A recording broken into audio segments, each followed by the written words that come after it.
The Santara Commentaries by Michael P. Marpaung. Narrated by Scoot. Book 1. The Padre. Prologue. Welcome to Santara. My name is Yuan Shi, though my friends call me Yu. This is not my story. No, this is the story of an entire archipelago. It began in 1621 of the Jacobinian calendar. In those days, all of Santara was divided in two, the west and the east. In the west lies the prosperous provinces, the ones under the thumb of the Dragon Emperor. Those were the Tianghua Southern Holdings, called such because the Tianghua Empire is far to the north of the archipelago in the main continent. The east was where all the trouble could be found. Jacobinian puppet kings, resentful of their situation, were always ready to revolt at the first sign of Tianghua weakness. If readers are wondering why I start with this soliloquy, it's because that little tidbit about Santara was my first thoughts when I first became conscious. That was for the better. If I had known the terrible truth at the time, I would not have been able to function. Moving on. It was in the major island of Palu, the center of the Sultanate, where my adventures in Santara began in earnest. There I found my arms and legs bound as I woke up.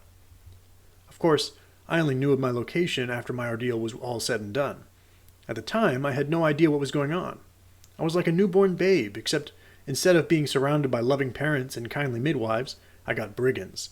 Rude, ugly, and uncouth brigands. Given my memory issues, I suspect they had ambushed me and hit my head in an attempt to rob me. But after realizing I had no valuables save for my pistol and perhaps my notebook, they took me captive in a vain attempt to get their labor's worth. They could have taken my coat and left me naked on the road, but no one ever accuses brigands of being smart. Little did I know at the time that brigand stupidity would set me on a path intertwined with the fate of all Santara. Our fated meeting happened so quickly. Brigand encampments are shoddily reinforced as a rule, but what my rescuers pulled off was still amazing. That was when I met the man whom I looked up to the most, Aaron bin Atreus Borromeo, king of Dunedin. Aaron was not a particularly strong fighter, but there was something gallant about the way he carried himself. I could see the nobility in his eyes. His skills with the blade were not too shabby either. Meanwhile, his companion was the warrior without equal. Riding atop his black wyvern, Drusus bin Gaius Marius was a terrifying sight for any enemy. Apparently, Aaron and Drusus simply broke through the brigade encampment with just the two of them. No other soldier was with them. It did not take long for them to find me. It was Aaron who cut my binds with his sword. I noticed he had a pistol hanging from his hip. "Are you okay?" asked Aaron. "Yes," I pointed to the pistol. I took it from a dead brigand.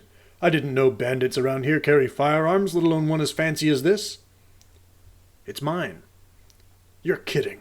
But his expression of disbelief soon disappeared. "Here, you can have it." But before I could get my pistol back, we were interrupted by Drusus flying in on his wyvern. His lance was red with the blood of brigands. "Surely you jest, my lord. We don't even know this boy." Thankfully for me, Aaron was of the trusting type. He waved away Drusus's objection and gave me his pistol. From that point on, I was ready to die for him. But though I had been rescued, I knew the situation was still grim. It was still the two of them against bandits who numbered at least a dozen, surely. It was then that I offered to help them. I knew very little of my past, but I know battle tactics. I didn't know how, but I didn't care at the time. All that mattered to me was to help my rescuers. Our tactic for this battle was so simple that a child could come up with it. Aaron with his sword and Drusus with his lance were to take point while I stayed at the back to guard their flanks. But I also had Drusus dismount from his wyvern so it could help us from the sky. I wish I could say we had an epic and desperate battle, but that would be a lie. Instead, it was by the numbers, as Aaron and Drusus were able to take out the bandits charging at them, while I shot down any who were smart enough to try and sneak up on them.